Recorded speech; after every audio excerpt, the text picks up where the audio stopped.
know the feeling, right? That big deadline is creeping closer and closer, but you find yourself doing literally anything else. That, my friends, is procrastination. Today, we're diving into the brilliant system from Darius Foroux's book, Do It Today. It's not just another productivity hack, it's a genuine blueprint for changing how you think so you can finally get things done. Does this look a little too familiar? That whole cycle of, I've got plenty of time, which then somehow morphs into last-minute, heart-pounding panic? That's the classic procrastination trap Foroux talks about. And let's be honest, it is absolutely exhausting. So, if we're going to escape this trap, we first have to understand what it really is. Foroux makes a great point. Procrastination isn't just about being lazy. Nope, it's way deeper than that. It's an internal battle, this invisible force that just pushes back every time you try to do something important. The author Stephen Pressfield actually has a great name for it. He calls it resistance. And this is not a new problem. Abraham Lincoln said it perfectly over 150 years ago. You cannot escape the responsibility of tomorrow by evading it today. I mean, talk about timeless wisdom. Pushing a task into the future doesn't make it go away. You're just borrowing anxiety from your future self. Foroux has this great visual for this. He calls it the slope of procrastination. Picture this. You start working on something. Your focus is high. You're in the zone. But then, that one little thought pops up. I'll just check my email real quick. Or let me just see what's on Instagram. That single, tiny distraction, that's the top of the slope. And from there, it's a super fast, slippery slide all the way down to zero productivity. Okay, so we know what the trap looks like. We've all been on that slope. But why do we keep falling for it? Well, Foroux's diagnosis here might actually surprise you. Foroux really wants us to dig deeper here.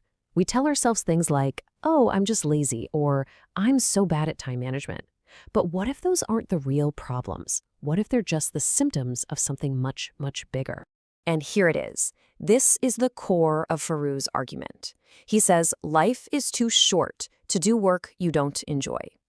He truly believes that the number one reason we procrastinate is because the work we're supposed to be doing feels, well, meaningless to us.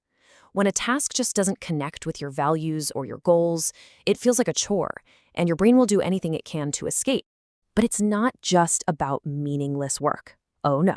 There's another, much sneakier form of procrastination out there. And this one actually disguises itself as a good thing: perfectionism. So on one hand, you have the perfectionist, always waiting for the perfect moment and terrified of making a mistake. On the other hand, you have the slacker, whose life motto is basically, good enough. They seem like total opposites, right? But here's the kicker. The end result is exactly the same. Neither of them is actually getting anything done. They're both stuck. So what's the solution? Foroux says it's all about finding the sweet spot. This is where you actually combine the best of both worlds. You take the perfectionist's high standards and you mix it with the slacker's calm acceptance.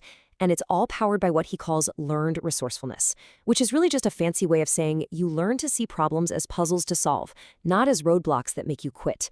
You just figure it out and keep moving. All right, so we've got the diagnosis. We know the why. Now it's time for the first part of the prescription from Foroux. You need to build a system. Now, this is probably the most important principle in the entire book. Willpower doesn't work. Systems do.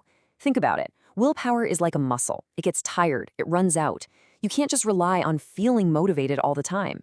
A system, though, that's a set of rules and routines you follow no matter how you feel. It's the thing that carries you forward when your motivation has already packed its bags and left. So what does a system look like in practice? Well, here's a super simple one from the book, a 30-minute evening ritual. Spend 10 minutes journaling about your day. Then 10 minutes to look at your calendar for tomorrow. That gets rid of that morning anxiety. 5 minutes to pick out your clothes, and the final 5 minutes to just visualize the next day going really well. It's a simple little routine that helps you end your day feeling in control and sets you up to win tomorrow before it even starts. So, you've got your system in place? Great. But there is another enemy that we all have to face in the modern world, one that is constantly trying to throw us off track. And that brings us to the second prescription: reclaiming your attention. The Stoic philosopher Seneca said this 2,000 years ago: to be everywhere is to be nowhere. It's so true, isn't it? Our world pushes us to be everywhere at once, on email, on social media, on Slack. And the result? Our attention gets shattered into a million tiny pieces, and we can't focus on anything. And if you think that's just some abstract idea, get a load of this number: 26%. A study found that when people had their smartphones taken completely out of the room, their test scores were a whopping 26% higher than when the phone was just sitting on the desk next to them. Just the presence of your phone is literally draining your brain power. So what do? Foroux says we need a complete mindset shift. We have to move from the old way, being always connected, basically a slave to our notifications, to the new way, being always disconnected.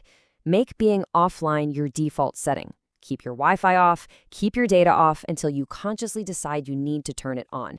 That way, you are in control of your phone, not the other way around.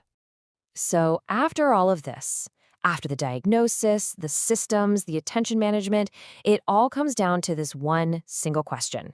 It's the question that gives the book its title. You see, procrastination is just the habit of putting things off until tomorrow. The only antidote, the only way to break the cycle and build some real momentum is to ask yourself, what is one meaningful thing, no matter how small, that you are going to do today?